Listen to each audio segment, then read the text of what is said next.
തൃശൂർ പെരിങ്ങോട്ടുകര കരുവാങ്കുളത്ത് വീടിന് നേരെ സ്ഫോടക വസ്തു എറിഞ്ഞു. കരുവാങ്കുളം ഗുരുജി റോഡിൽ നായരുപറമ്പിൽ ബിജുവിന്റെ വീടിന് നേരെയാണ് ബൈക്കിലെത്തിയ മൂവർ സംഘം സ്ഫോടക വസ്തു എറിഞ്ഞത്. ഉഗ്രശബ്ദത്തോടെ സ്ഫോടക വസ്തു വീടിന് മുൻവശത്ത് വീണ് പൊട്ടിത്തെറിക്കുകയായിരുന്നു. ബിജുവിന്റെ അമ്മയും ഭാര്യയും വിദ്യാർത്ഥികളായ 4 പെൺമക്കളുമാണ് വീട്ടിലുള്ളത്. സ്ഫോടക വസ്തു പൊട്ടിത്തെറിച്ചതിനെ തുടർന്ന് വീട്ടിൽ കാര്യമായ നാശനഷ്ടങ്ങളൊന്നും ഉണ്ടായിട്ടില്ല.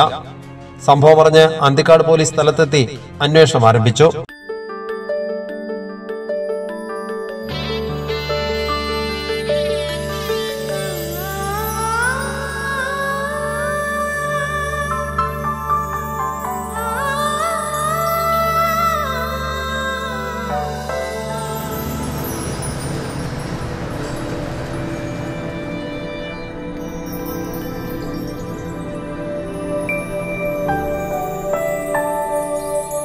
നിങ്ങളുടെ അധ്വാനത്തിന് സത്യമുണ്ട്, ഞങ്ങളുടെ സ്വർണത്തിനും.